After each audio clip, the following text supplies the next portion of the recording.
Okay, good evening, ladies and gentlemen. We're just about at 8:30 here, so we're going to go ahead and call the meeting to order. If you could find your way to your seats. Again, good evening. Welcome to the Conscious Contact Speaker Group. My name's Brian, and I'm an alcoholic. Hi, Brian. Just a reminder, this group is all about service. We have service positions available if you want to get involved with this group. There's a lot of moving parts to getting this meeting going every week. We also have commitments at hospitals and institutions in the area. So we have one every Sunday night up in Quakertown. If you'd be interested in doing something like that, you can see me or Ron or any of the group members after the meeting. We have our hoodies on display. I'm not sure. Last time I checked, we had limited sizes. I don't know if we got 3XL, so we're limited on sizes, but we're trying to get more in. So if you're interested, we'll have more hoodies soon. I don't think there's anything else. With that, I'm going to bring Nick up here. Nick's going to chair the meeting. He'll help me welcome the world's greatest chairperson, Nick.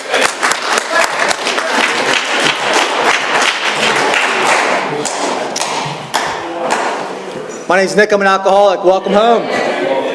Welcome to the Conscious Contact Speaker Group of Alcoholics Anonymous. This is a one-hour speaker meeting that meets every Saturday evening at St. Paul's Lutheran Church, 301 North Main Street in Doylestown, Pennsylvania. Food and fellowship starts at 8 o'clock, followed by our speaker at 8:30. The business meeting for this group meets every Saturday at 7 p.m. to 7:30 right here. Please come early and join us. The purpose of this group is to provide a consistent message of hope and recovery through God reliance and service to others through the practice and teaching of the 12 steps. We record all speakers so that others may benefit from their message of recovery. If you wish not to be recorded, simply ask. This is an open meeting of Alcoholics Anonymous. The group would like to welcome everyone, especially newcomers. Is there anyone new or from out of town that would like to introduce themselves with their first name? Yes, sir. My name is Andrew. I'm an alcoholic. I'm from Staten. Welcome.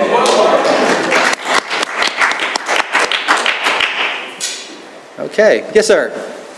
I'm Randy. I'm an alcoholic. Hey, Randy, welcome. Okay, welcome to, yes, sir. Frank, alcoholic. Hey, Frank, welcome. Welcome. Hi, Frank. Yes, sir. Rob, alcoholic. Hey, Rob, welcome. Okay, and welcome to everyone. The Conscious Contact Speaker Group encourages sponsorship.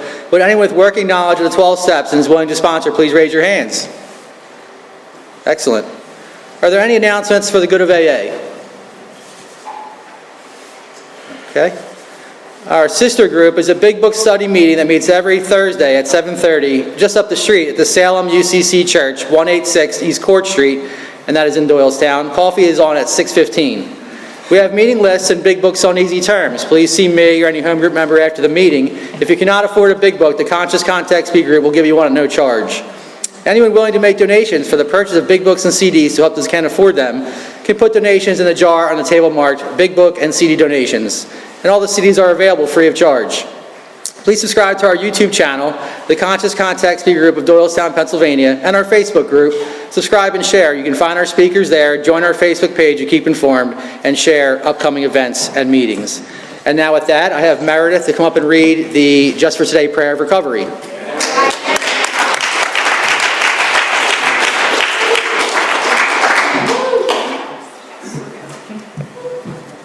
Hi everyone, I'm Meredith. I am an alcoholic. Just for today, I will be agreeable. I will look as well as I can, dress becomingly, talk low, act courteously, criticize not one bit, not find fault with anything, and not try to improve or regulate anybody except myself. Next is Jim.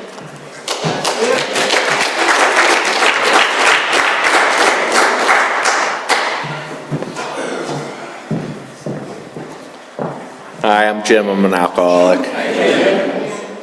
Alcoholics Anonymous is a fellowship of men and women who share their experience, strength, and hope with each other, that they may solve their common problems and help others to recover from alcoholism. The only requirement for membership is a desire to stop drinking. There are no dues or fees for AA membership. We are self-supporting through our contributions. AA is not aligned with any sect, denomination, politics, organization, or institutions, does not wish to engage in any controversy, neither endorse nor oppose any cause. Our primary purpose is to stay sober and help other alcoholics to achieve sobriety. All right, thanks. I have a friend. Yeah, sorry.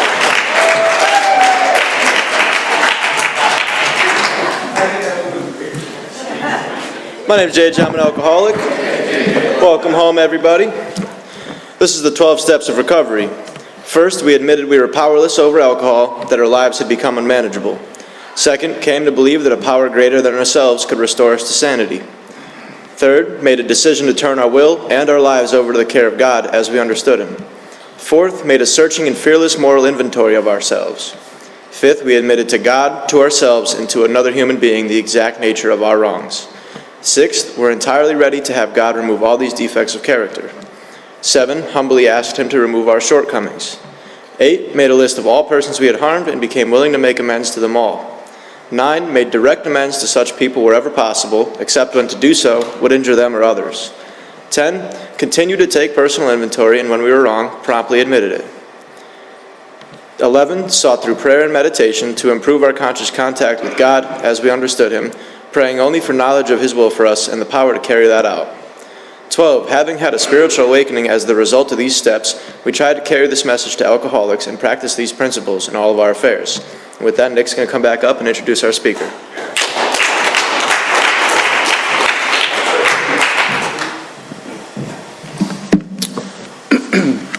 The 7th tradition, every AA group ought to be fully self-supported and declining outside contributions. At this time, we will pass the baskets. We have no dues or fees. We do have expenses, and this group provides many services. Your donations cover food, rent, big books, CDs, events, and workshops. We also have a Venmo. If anybody wants to make a donation, come see me after the meeting. And we do also accept Bitcoin. All right, and dig deep. As our friend Tim would once say, make it rain. Okay, there's absolutely no smoking on church property. Please take a moment to silence your cell phone and limit movement during the meeting to avoid distractions.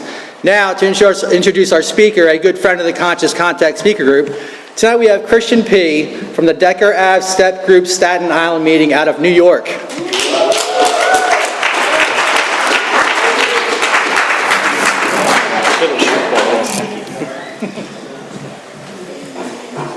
Put up just a little bit more around. Hey, good evening, family. My name is Christian. I'm an alcoholic. And when I first started coming around to Alcoholics Anonymous, somebody told me that outward appearances are not inward realities. So stop comparing and start identifying, right? So don't let the suit fool you. I was just as sick as some of the newcomers in this room at one time. And, you're not alone. Alcoholics Anonymous is a wonderful place. Not only do we find an incredible fellowship here, but we have a program which we like to call Designed for Living that truly works. So if you were as sick as I was, I hope that you find your way into that big book, and I hope you find a spiritual solution that sets your mind free, frees you of the prison of your own mind. With that being said, my home group is the Decker Avenue Step Group. We meet Monday nights at 8 o'clock. All are welcome. As a matter of fact, the reason why I'm here tonight is because I made the fatal mistake of asking Ron to come speak next week. So, his response was, sure, I'll come, but when are you available? But I'm happy to be here because when I was a newcomer, my sponsor, Bobby, brought me here, and I got to hear Peter Marinelli share his message for your group anniversary, and it was an incredible experience. So my home group's Decker Step. We meet Monday nights at 8 o'clock in the westerly area of Staten Island. I have a sponsor who has a sponsor. I sponsor men, and I believe in having a service commitment not only at the group level but below the group level. AA is the most incredible thing that's ever happened to me. It's given me the life that I have today. But before Alcoholics Anonymous, my life was not manageable at all. I truly believe that I could manage it in every aspect. I guess I'll start kind of from a younger age, right, where alcoholism starts to creep in. My first experience with alcoholism was not my own. It wasn't me. It wasn't the action of me putting alcohol in my body. It was me witnessing what alcoholism does to somebody. When I was about 11 years old, I believe I was 11, I remember my uncle had died, and he was living in Oklahoma at the time. My mother brought us to the funeral. It was in Brooklyn, and she says to me, your uncle died, he was an alcoholic, and she wanted to tell us how he died. I remember her breaking down in tears, and she said that your uncle was stabbed to death over a bottle of brandy. He was living on the streets of Oklahoma, and he was homeless, and this is where his alcoholism brought him. So my mom said something to me that I'll never forget, yet it was something that I denied and told myself that I'm not like him. My mother said that there's a good chance that you might have alcoholism. She said alcoholism runs in our family. She said, unfortunately for you, you're not only Irish, but you're Native American, you're Mohawk, and alcohol just does not work well with either one of these ethnicities. So she said, there's a good chance that you might be alcoholic, but she said, although we have many alcoholics in our family who have either died or have suffered from this disease, she said that there's also a place to get help. And she told me that my aunt, Linda at the time, had a little over a decade, right? And she now she's up in like her 30s, 30 years plus years of continued sobriety. And I remember saying to myself, like, wow, this is what alcoholism does, but I didn't think that it was going to happen to me. I didn't think that I was going to end up any way, shape, or form like my uncle. And, what happens is, I remember my first night going out and having a couple of beers. I had them with these 3 girls that lived around the corner from me. And we went down to Shore Road, for anybody that's familiar with Brooklyn, and we're standing down in the park, and I remember we had a couple of Budweisers, and they were warm, but I remember drinking them. I remember just that feeling that we all experience the first time that we drink, that feeling that my shoulders dropped, that everything just made sense, that I felt comfortable, that tightness in my chest was gone, the insecurity was gone. I felt like I could actually talk to these girls, where I was always in fear, and I was always terrified being around them. Even though they were my friends, I was still scared to be around them. And, it happens. It works. It works right away. Very first time. And now, that wasn't my very first time drinking. My first time drinking, I was in 2nd or 3rd grade. I took a sip of my dad's beer, and I remember spitting it out and be like, that's disgusting. And he laughed. And he was like, don't worry, you'll like it one day. And he was right. I liked it a lot. But we'll fast forward back up to that time in my life, and we're probably about like 16 years old, and I'm playing baseball for the high school, and we had this big party at one of the kids' houses, and I remember I showed up to his house, and my friend Amber and I started going shot for shot with a bottle of Jose Cuervo. And after having a few shots, we started picking up the bottle and taking a few swigs, and the next thing you know, we're chugging this bottle. We had a couple beers too, and before you know it, the liquor started to really hit me. I remember starting to feel a little dizzy. But I remember everybody cheering, going, like a bunch of 16-year-olds. We don't know any better. We think it's awesome. We think it's exciting. Look at these guys. I'm hearing them saying, he's an animal. Look at him drink. And I'm loving it. It's filling my ego, right? My head's this big, but it's starting to spin. And I remember I walked out of his house, and Amber and I start walking down 3rd Avenue. And I remember getting to about 75th Street. And then I don't really remember too much after that. But I remember waking up the next morning to my mom crying, standing next to my bed. And she's yelling at me. She's crying. And she's saying, Christian, you need to get in that shower. You need to go to school. Because it was Thursday night that we went out. And it was Friday, right? I got class. She's like, you need to get in that shower right now, and you need to take a shower, get to school. And she's crying through the door, and she's terrified. I could hear the fear in her voice. She's scared. She's telling me that if this is how I'm going to drink, she's scared for me. But I remember telling myself in the shower, in my head, that was one of the best nights I've ever had in my life. It was exhilarating, it was fun, it was exciting. I just overshot the mark a little. But what my mom told me afterwards, I'll never forget. She said, when you got home, she said, I found you face down on the coffee table. And she said you were choking on your vomit, you were aspirating. She said, I brought you inside the house. She said, your father decided to leave you at the doorstep and ring the bell and run away. She goes, so I brought you inside and I put you on the recliner and I went inside to get you some water. And she said, when I came back out, you were face down on the coffee table. And she said, if I wasn't there, she said, you probably would have died. And, she had to scoop the vomit out of my mouth, put my head to the side, and watch me all night long to make sure that it didn't happen again. And now she's reliving this because she's relived it with her father and she's relived it with her brothers. her entire life. And now she's doing it with her son. And what happens is I start to piece everything together because I start to see people. And they start to tell me, do you remember this? And do you remember that?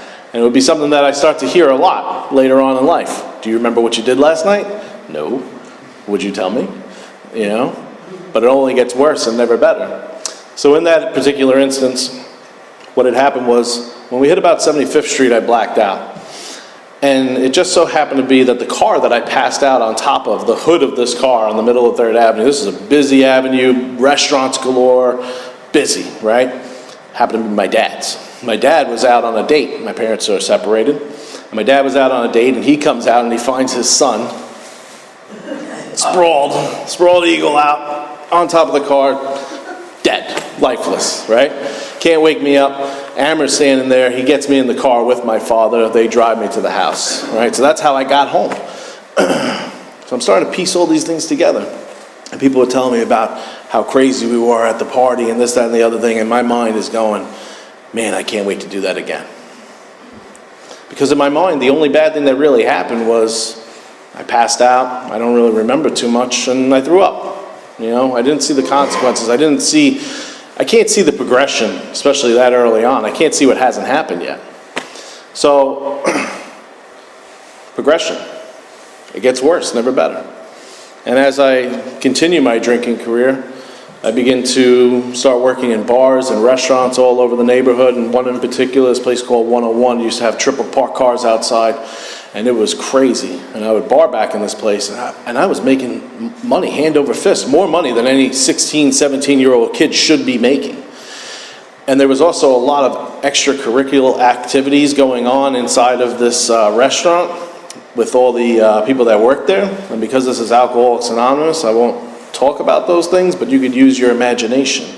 So at this early age, I start doing all this extra stuff that only accelerates my drinking. And I find myself in all these bars, again, 17 years old, and I'm going to nightclubs, and I'm hanging out with all these older people, and they're taking me everywhere, and they're taking me under their wing, and I feel a part of. My life's exhilarating. It's incredible. It's almost like what Bill says, you know, I felt like I had arrived. I really did. I felt like I arrived. I'm in these nightclubs in Brooklyn and in Manhattan, and I'm 17, we're ordering bottles of Johnny Walker Black. What 17-year-old's ordering bottles of Johnny Walker Black and drinking scotch on the rocks? Me. There was one time I remember we're in this nightclub, and that's exactly what we did, right? Johnny Black, and Johnny Blackout, right? And I remember walking around the corner because I was like, I need to eat something because otherwise I'm going to throw up everywhere, right? And I go around the corner. There's a 7-Eleven in Bay Ridge on 4th Avenue. We were at this terrible nightclub called Legacy. And horrible place. And I go to 7-Eleven, and I don't remember anything after that. Now, about 2 weeks goes by, and I still can't recall anything at all. And then all of a sudden, I run into this guy, Georgie. And Georgie is a Fed. And he says to me, he goes, Christian, come here. I go, what's up, George? He goes, do you remember seeing me a couple weeks ago? No. He's like, outside 7-Eleven? Nope, doesn't ring a bell. I was at 7-Eleven? I was like, wait. I was at the nightclub. I saw you at 7-Eleven? He goes, yeah. He goes, I drove you home that night. He goes, you were a little banged up. I was like, oh, banged up. He goes, yeah, you were sitting outside the 7-Eleven on the curb, and you had a bottle of Johnny Walker Black in your hand, and you were chugging it, but you also had 2 hot dogs, a thing of nachos, and you had a pocket full of ketchup. And he goes, it wasn't ketchup packets, it was ketchup. You had a whole pocket full of ketchup. You must have been pumping it into your pocket. He goes, and you kept dipping everything into your pocket to get the ketchup, and you're eating this stuff. He goes, and it was all over you, and you were an absolute mess. He goes, and I knew I had to take you home right there. I go, that explains the ketchup. And he goes, oh, you realized about the ketchup? I go, yeah. I go, my brother, and this is the story, this has happened so many times. So my parents, like I said, were separated. My mom was living down in Florida. My mother and my stepfather moved down after they retired. And they told us, why don't you guys stay in this apartment? And we're like, great. My brother was a local one plumber, a mechanic, making money hand over fist. I'm working in this place 101, making money hand over fist. $800 a month rent. We can't afford it, right? Because we're both alcoholics. This is where it takes us. And utilities are off, right? We got a extension cord going out into the hallway. We're stealing power from the building. We grew up in this building. These people have known me since I was in second grade. And they saw me go from this innocent kid in second grade. I don't know about innocent. Let me backpedal a little bit. They saw me go from this kid from second grade into this absolute insane person by the time I was 17, 18 years old. And this particular time, I remember coming to right when my brother was opening the door to go to work. And it was probably about 5:30 in the morning. And he opens the door, and I remember my arm being up like this, and I'm laying on the floor, and my finger was caught inside of the little key ring of my keychain. I remember my arm just being completely dead. Felt like it was like ripped off my body. But I remember looking at him, I go, you had to come out now, right now? You couldn't have come out hours ago? I couldn't only imagine. My head's racing, saying, how many people in my building just saw me this way? You know, because there was a lot of blue-collar workers that would be leaving around that time.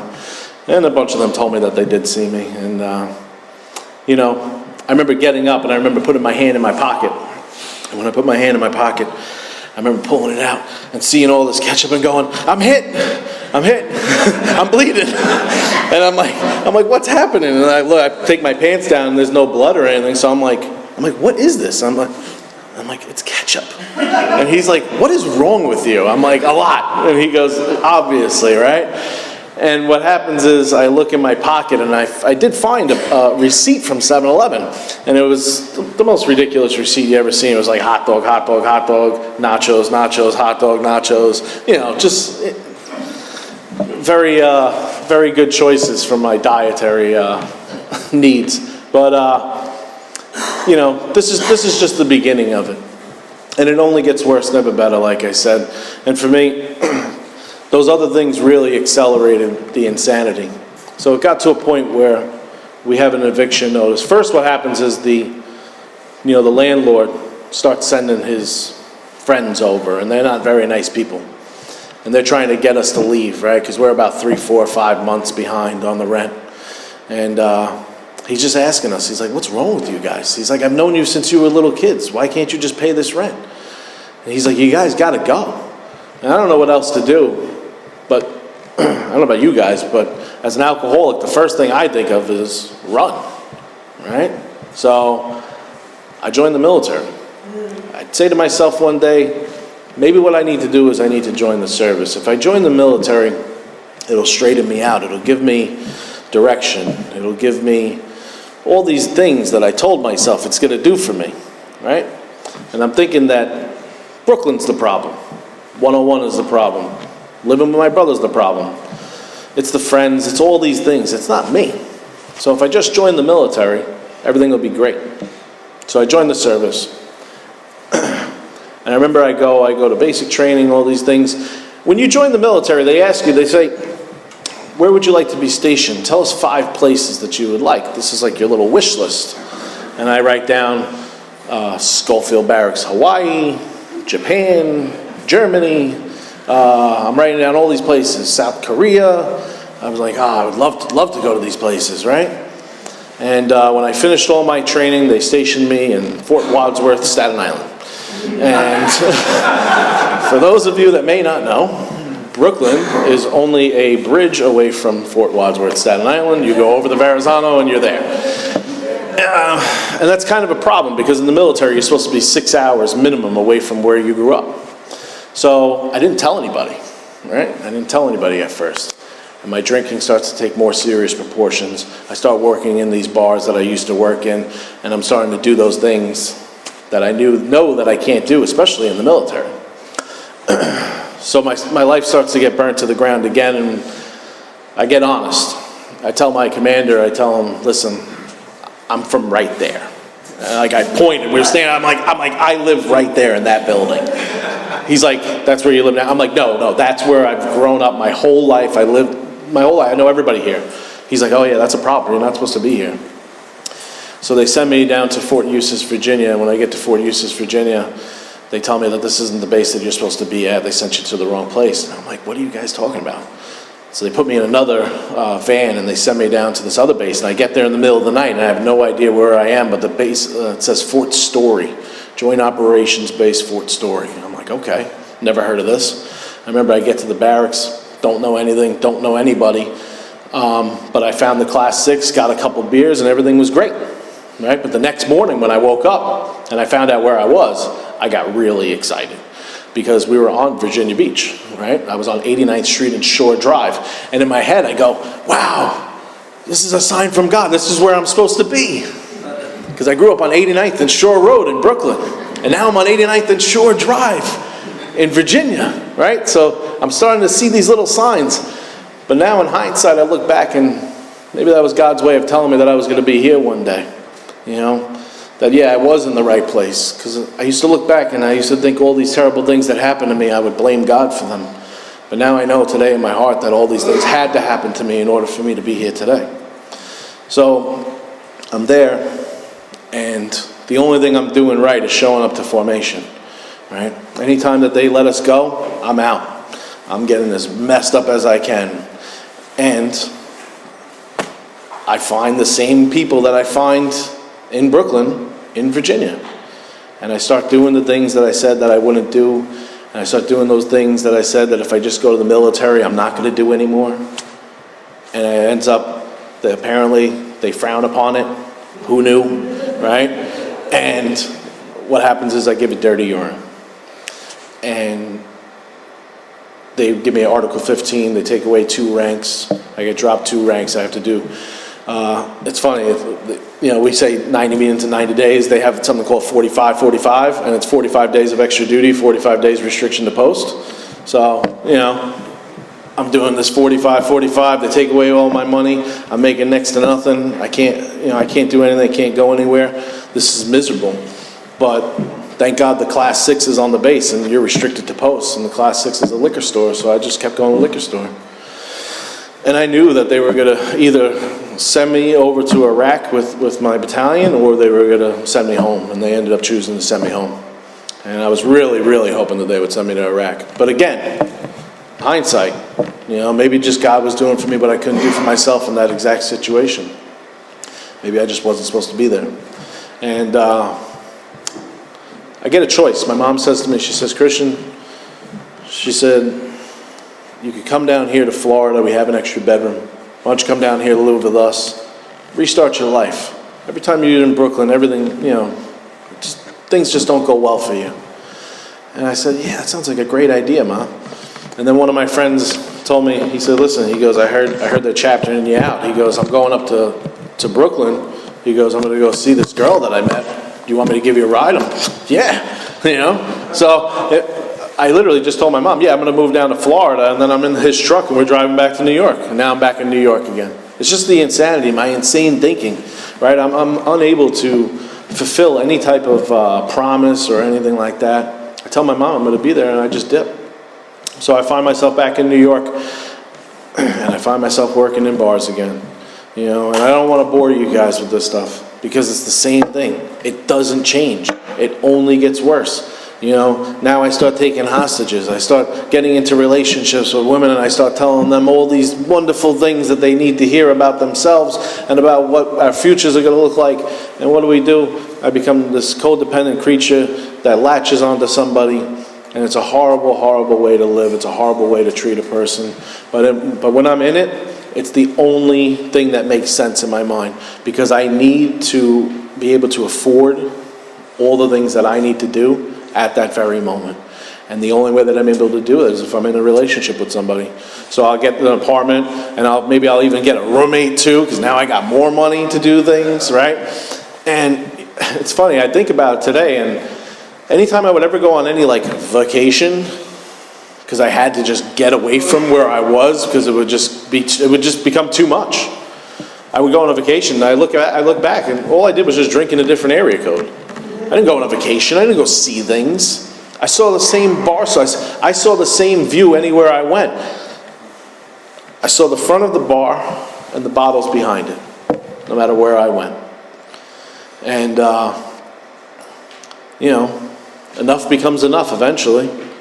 And when I'm 21 or 22 years old at this point, I find myself in my first meeting of Alcoholics Anonymous. Well, let me backtrack just a little bit. I find myself outside of a meeting of Alcoholics Anonymous, not inside, because I didn't even make it through the door, right? I get there and I just convince myself that I'm not one of these people and I don't need this. And to boot, I asked the guy, I said, hey, is this where the AA meeting is? And I'm not kidding, he growled. He growled at me. And I was like, well, I don't know what's happening. And then I just left. I ran. I just ran. And I went to the bar, right? It's always my solution. Go to the bar, things get better, right? So that first attempt failed. You know, start drinking again, continue to act the same exact way. I find myself back and now I go to NA.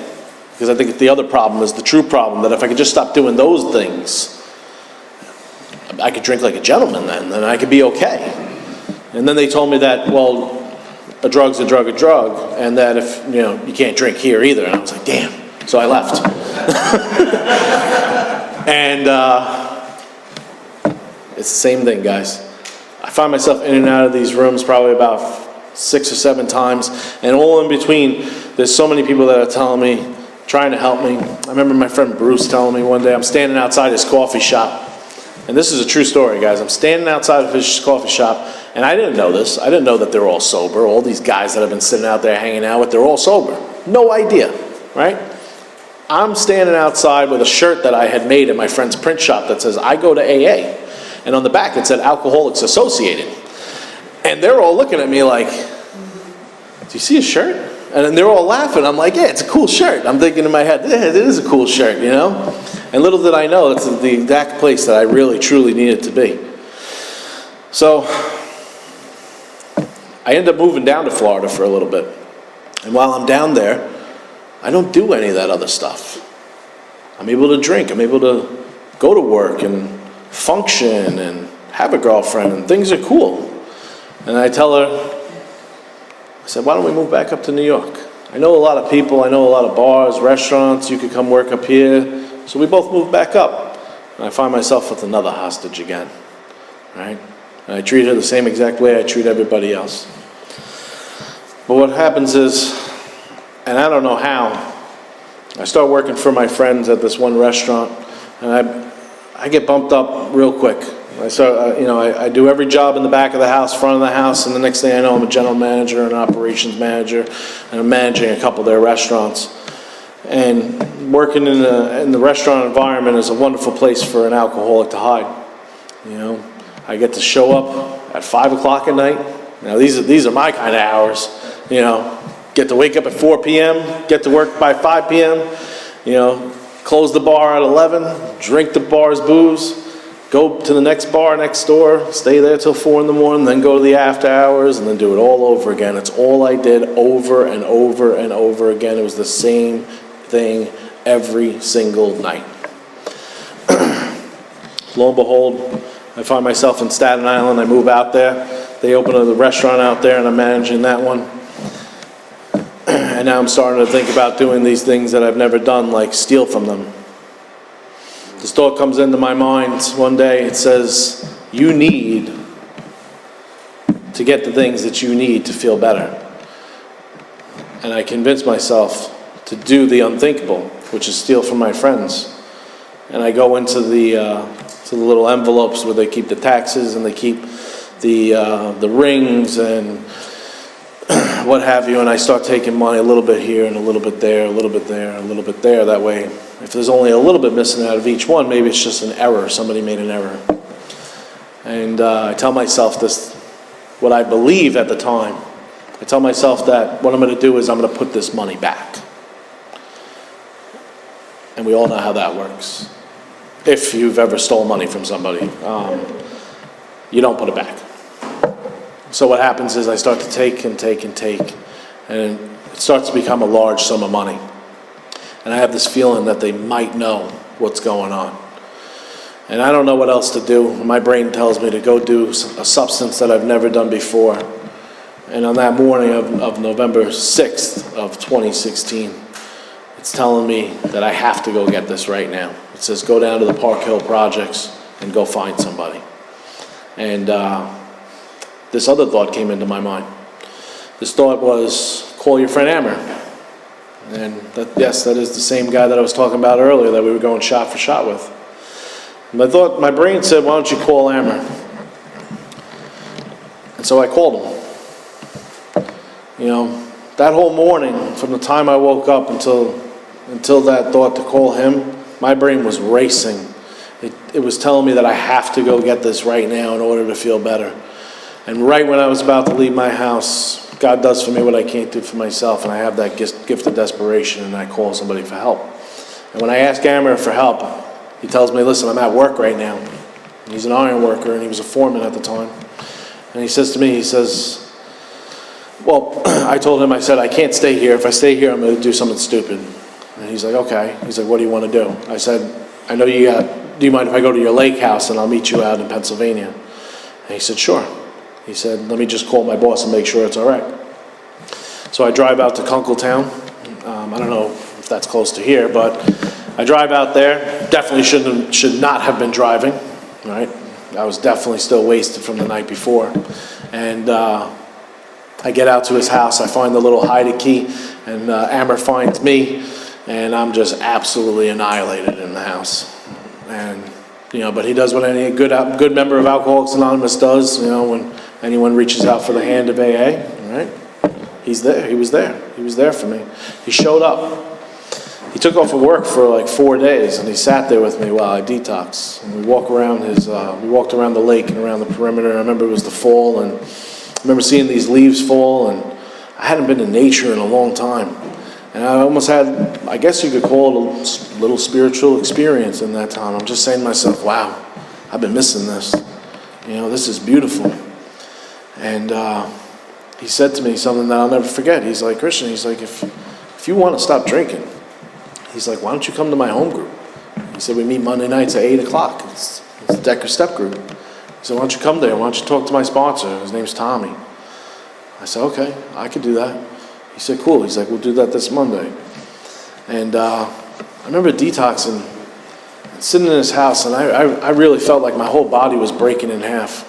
I felt like I was freezing cold, but I was also sweating bullets. And if I told you what was coming out of my body, it was not nice. Kind of looked like oil on top of water, And it was just terrible. I felt absolutely horrible.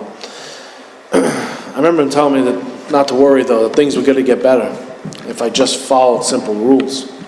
So when I come back to Brooklyn, his brother, who was also an iron worker, was kind enough to take off for a couple of days and watch me as well. Not even a member of AA, just a friend, right?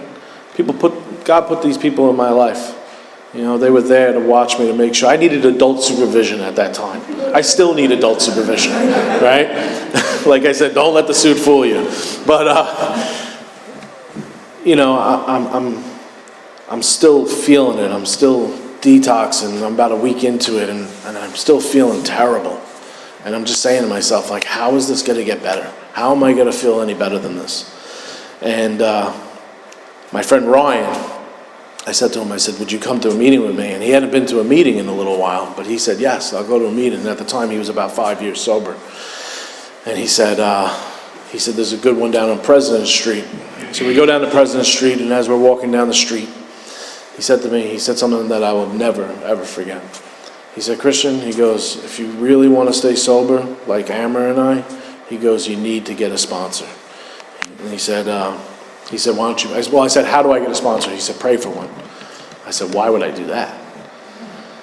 And he goes, and this is what I'll never forget, he said, because God won't deny you somebody that will bring you closer to him.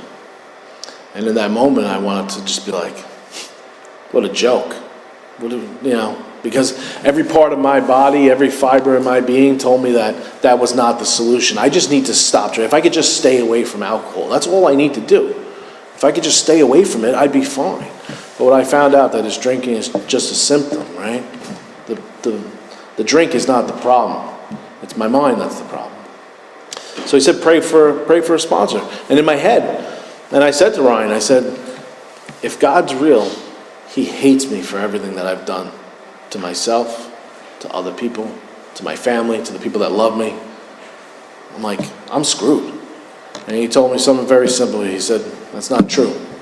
He said, just believe that I believe that it's not true. He said, just pray for a sponsor. So I stopped praying. And my prayers were so terrible. I'd be like, all right, God, if you're real, send me somebody to help me. All right. And I find myself in this meeting called King's Night Workers in Bay Ridge. And they asked me to read how it works before the meeting. And I've read it probably about 100 times in that meeting. And I remember reading it. It says, rarely have we seen a person fail who has thoroughly followed our path. It was like somebody slapped me in the back of my head. It said, those who do not recover are people who cannot or will not completely give themselves to a simple program, right? Usually men and women who are constitutionally incapable of being honest to themselves, right? Grasping and developing a manner of living which demands rigorous honesty. All these words just jumping off the page and just pounding me in the head. And I'm going, oh my God, this is what I haven't done any of this. Right? I had that experience right there, sitting in that chair. And I remember I was sitting in the front row, second seat, and there was this guy sitting next to me. And I'm reading this thing, and I couldn't tell you anything that the speaker said. I don't even know who spoke. Don't remember. I just remember reading that and thinking about it the whole meeting. It was just running through my head, and I'm going, oh my God, this is what I haven't done in AA. I haven't done anything that they suggest. Done everything my way. And then they start going around the room. Would anybody like to share? And the man sitting next to me, he's here tonight. He says, he raises his hand. He says, when it comes to drinking, he said, every time that I try to control my drinking, I don't enjoy my drinking. And when I enjoy my drinking, I don't control my drinking. And he used his hands. For those of you that are listening, one hand is closed and the other one's open. Right? But I don't know about you guys. I needed a visual aid, right? That's where I'm at. And he caught my attention with that. And he said, every time I try to control, I don't enjoy. When I enjoy, I don't control. It's one or the other, never both. He said, normal people, they could go out, they could drink, they could have a great time. They control and enjoy themselves. They go home, there's no wreckage. They go to sleep, they wake up, they have a great life. And I'm just like, it's the first time I'm ever identifying with what's going on inside of me. Because in the past, any time that I would try to come to Alcoholics Anonymous or whatever anonymous program I would come to, I'd always identify with the wreckage. The wreckage. Never identify with the solution, never identify with the feelings. And this is the first time that I'm ever identifying with what's actually happening inside of me. And I remember what Ryan said. Find a sponsor. Pray for one. Right? Ask somebody for their phone number. Ask them to sponsor you. And I remember saying to myself, I should ask this guy to sponsor me. And I got up at the end of the meeting and I turned. He said, hey, I'm Bobby. And he shook my hand. I said, hey, I'm Christian. And I ran out. I ran. That's what I do, story of my life. I run. And it doesn't look like it though, right? But anyways, a funny story, you know, Bobby saw me a couple months prior to that, and he always brings this one up, so I'll bring it up for him. You know, we were in a beginners meeting, and I was sharing about how I went for a run, and I ran 5 miles that day, and how great I felt. And he said to his friend, he said, this poor bastard's gonna drink again. And he was right. I did, because I wasn't working on the mental part. I was only working on the physical, right? I thought that if I just feel better, if I go out for runs, if I get it back into the gym, if I start doing these things, and I was, and I looked great, I felt great, looked great, but my mind is the problem. My mind tells me that drinking, you can have a drink, have one, and I believe it. So what happens is, the very next day I'm at this meeting, and Bobby happens to walk in, and I'm sitting in the back of the meeting this time, because I'm planning my escape.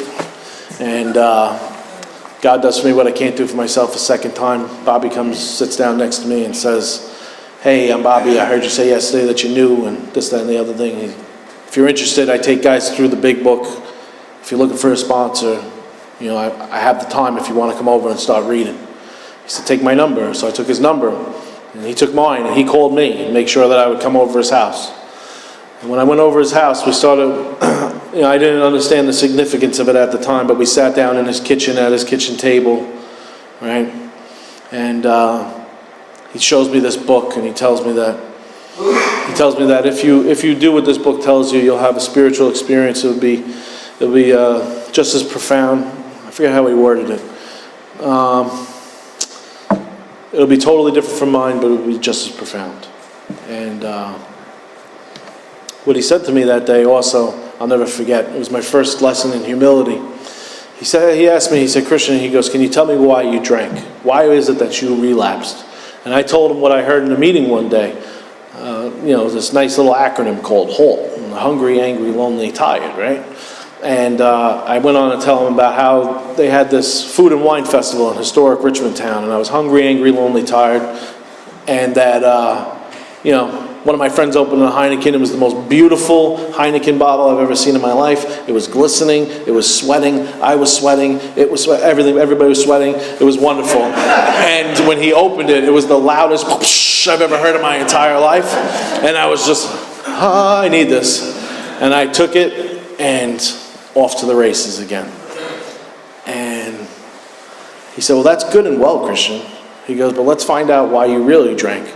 He goes, why don't we turn to page 1 in this big book and we'll find out why that is. So I turned my book to page 1, Bill's story. And he said, that's not the first page. He said, close your book and open the cover. And he goes, the very first page is the first page. And I said, oh, the 2 blank pages, Bobby. He goes, yeah. He goes, it's everything that you know about alcoholism. And in my mind, I was like, this guy's a jerk. And but it started to sink in, and I was like, maybe he's right. And he told me to go home and read the preface and the forwards. And I'm like, preface and forwards? Like, I've never read preface and forwards in my life in any book. First of all, I don't read books. So, this is a new experience for me. And I start reading the preface and the forwards, and we go back, and I start to learn. And now I'm actually, excited. I'm like, oh, this is cool. It's the history. I like history.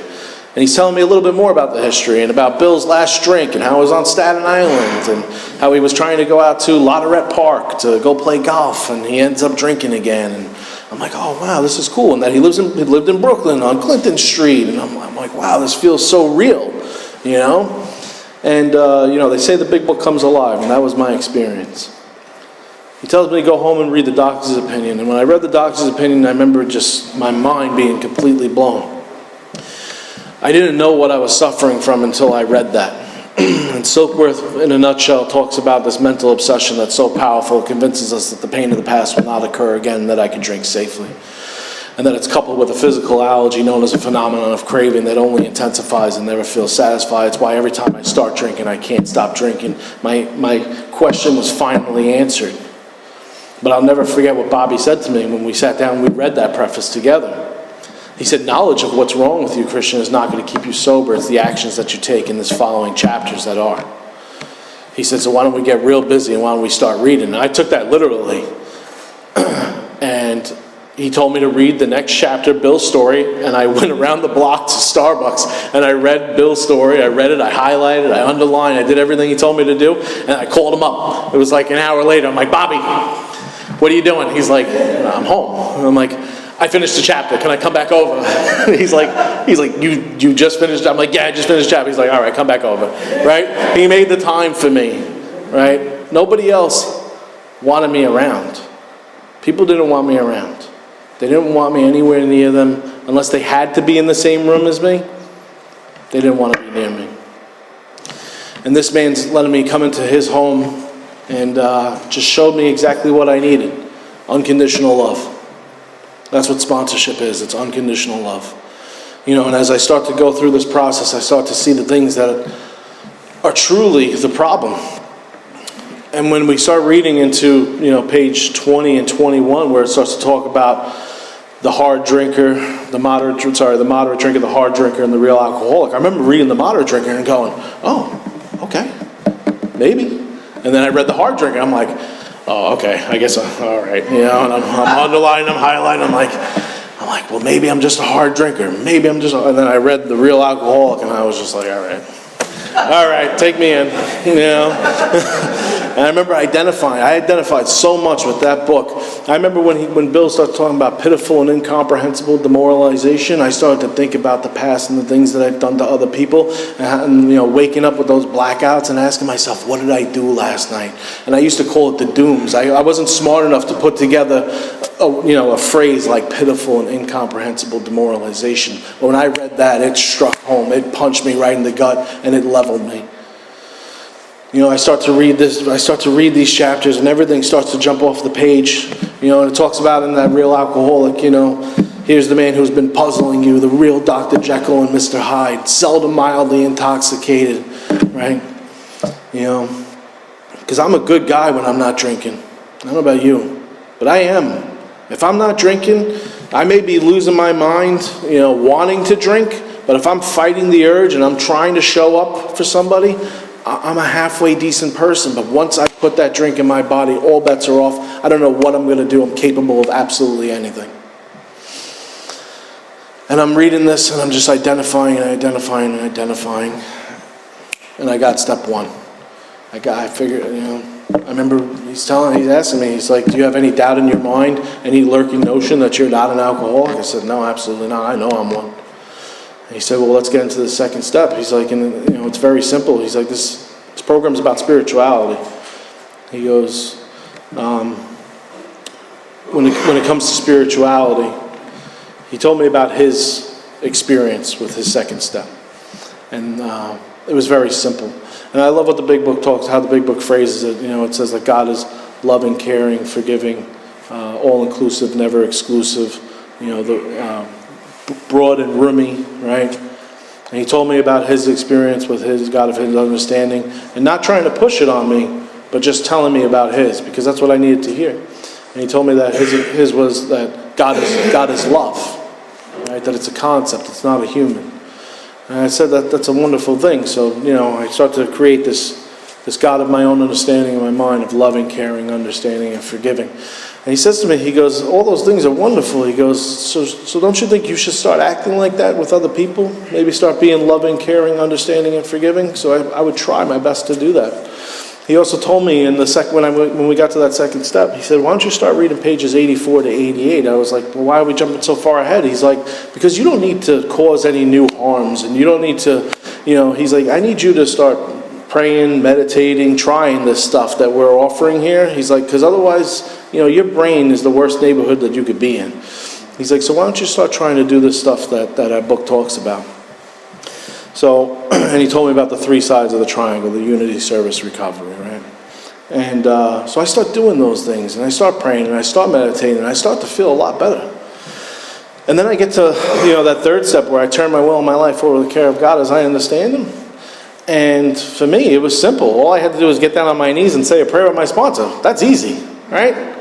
But did I truly turn it over? No. I didn't turn it over right then and there. I tried to run the show for quite some time after that. It took me a long time to really, lock it in. And so we get through 3, and I get into 4, and that's where I start to get a little blocked. But what happens is, I start to hear the experience of all these other people that are in my home group. That's why it's so important to have a great home group. I start to hear their experiences with these steps, with the 4th step. And I remember this guy, Tommy, saying, the 4th step is easy, the 5th step is what's hard. He's like, all you're doing is writing. And I remember him saying something along the lines of, how long does the 4th step truly take to write? He said, an afternoon and 2 pots of coffee. And he was right.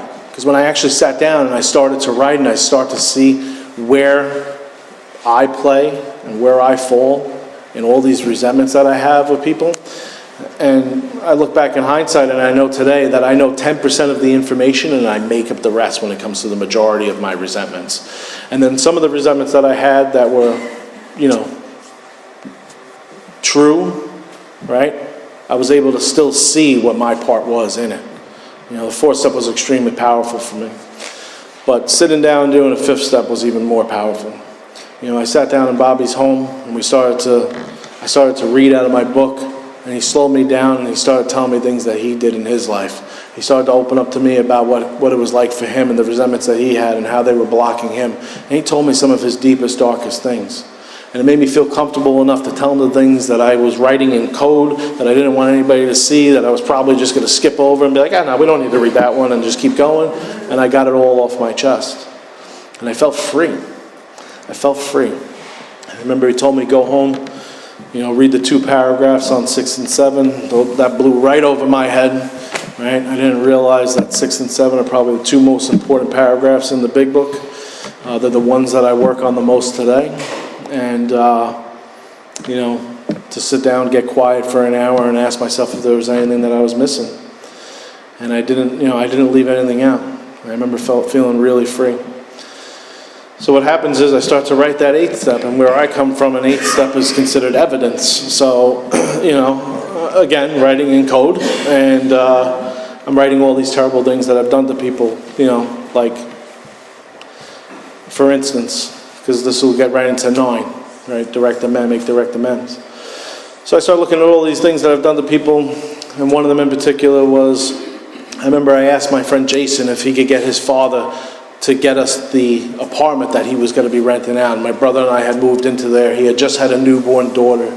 And we get into this apartment, and we pay the first month, last month, and the security deposit, and then we don't pay anything else. And I was just telling my friend Dan this story earlier. It's funny how God works, right? I just realized I have another amends. I found this out today.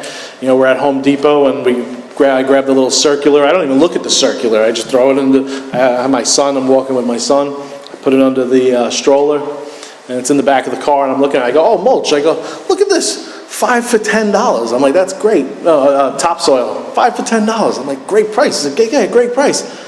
I go, yeah, I stole a whole bunch of bags of topsoil once because we had a mud wrestling party in the backyard. And I was like, and I said to him, I go, oh man, I owe another amends to Jimmy now. I was like, oh man, I stole from Jimmy. But anyway, it's just funny how God works, right? So I asked Jason if he could get us this apartment. And he put in a good word for us. And I did what I do when I'm in it. I don't pay. So I leave. I go down. This is when I went down to Florida. When I did move down there with my mom for about 2 years. And I left. I didn't realize how long my brother stayed for. But when I made this amends, I walked into Jerry's business. And when I used to walk down 3rd Avenue, anytime I would walk past his place, I would turn my head and I would look the other way. I would walk around. I would go out of my way to sometimes walk all the way around 3 blocks if I saw that his car was sitting outside the place because I didn't want to lock eyes with him. I was terrified of him seeing me. I couldn't look people in the eye. I remember I walked into his business, and I remember sitting down and I started talking to him. I said, Jerry, do you remember me? He says, of course I remember you, Christian. You know, in my head, I'm like, this guy probably forgot about me. He's like, of course I remember you. I told him, well, you know, I started to tell him the things that I did. I started to get honest with him. I tell him that I'm an Alcoholics Anonymous and that I need to get right with him. And he stops me and he says to me, he says, you know, I had a bunch of friends that were in AA and none of them ever did this. He goes, this is interesting, continue. And I started telling him all these things. And I said to him, I said, Jerry, what we did was wrong. I said, I know I owe you probably about $3,000-4,000. He goes, hold on. He goes, I have the ledger right here. And he opens the drawer and he pulls the ledger out. And he puts the ledger down on the table and he opens it up. And he goes, $23,000. I said, $23,000? He said, yep. He goes, after you left, apparently, he goes, your brother stayed for another year, and then we had to fight him in court to get him out. Now, my brother had passed away from untreated alcoholism. And the reason why I didn't go and make this amends right away is because I was hoping that he would get sober and that the two of us could go make this amends together. But here I am, and the people in Alcoholics Anonymous told me that we pay our debts. And I said to Jerry, I didn't know it was that much money. I said, but I'll do everything in my power to make this right. I said, I came here thinking that I owed you a few $1,000s, which I have on me today, and I'll do anything to make this right. If we could set up a payment plan. I said, I'll do it. And he says to me, he says, you coming here today is one of the most amazing things I've ever seen in my life. I'm so impressed with the direction that your life is going. He said, how about this? You give me $1,000 and I'm going to put it into my grandson's bank account. And I'm going to tell him this story one day. I'm going to tell him about how somebody who did something wrong to me came back and got honest with me and made things right. And hopefully he'll learn a lesson from this. I remember leaving there and I said to myself, I can't just give this man $1,000. So I called my sponsor and he doesn't answer. So I called my service sponsor, he doesn't answer. I call a couple people, nobody answers. And finally this guy Mike answers and I'm like, this is what happened. This is how much I owe. This is you know, he's like, well, he told you to give you $1,000. I said, no, it doesn't feel right. I said, he goes, well, what feels right? I said, he said he's got 2 grandkids. I feel like I should give him $1,000 for each of them. He said, well, if that feels right, why don't you go? So I go to TD Bank and I go to take out the money, and who's standing there? Amber's standing there. Amber hears what's happening. He's like, I probably owe people money. Let me just give you some, right? He's like, we'll put some money back into the world. And I didn't take his money, but I go back with the $2,000 and I tell him, I said, this is for your grandson Gennaro, and this is for your other grandson who I can't remember his name. And he started to cry. And I just couldn't believe that this man's crying. And he's just telling me how just incredible this is. He finds out that I'm about to get married, that I'm to the girl who wanted nothing to do with me when I was out there. She told me to lose her number, don't ever talk to me ever again. He found out that I was getting married, and he said to me, he said, why don't you bring your photos to me? And he goes, I'll frame them for you, free of charge. That's what I want to do for you. And here I am, I can't even walk down this guy's street because I'm terrified that he's going to see me. It's a powerful, powerful program that we're in, guys. And I wish I didn't spend so much time on the past, and I wish I spent more time on the next 3 steps. But unfortunately, we are out of time, and I'm going to respect that. So thank you so much.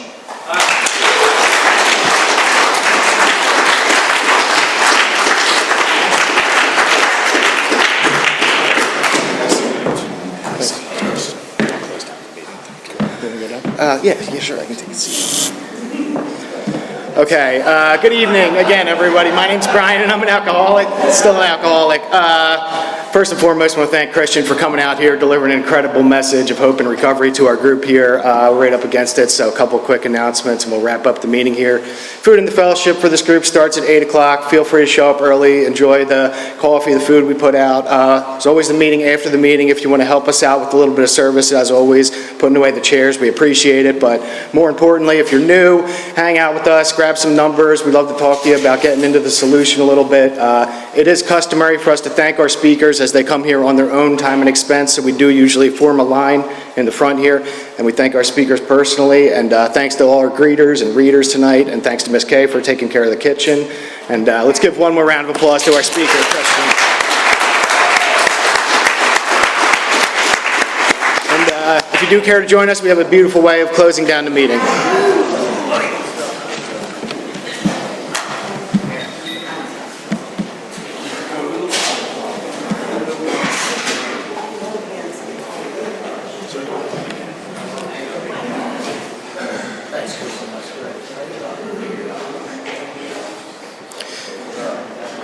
Okay, and if you do care to join us, we'll close down the meeting as always with a brief moment of silence for the still sick and suffering alcoholic, followed by our Lord's Prayer.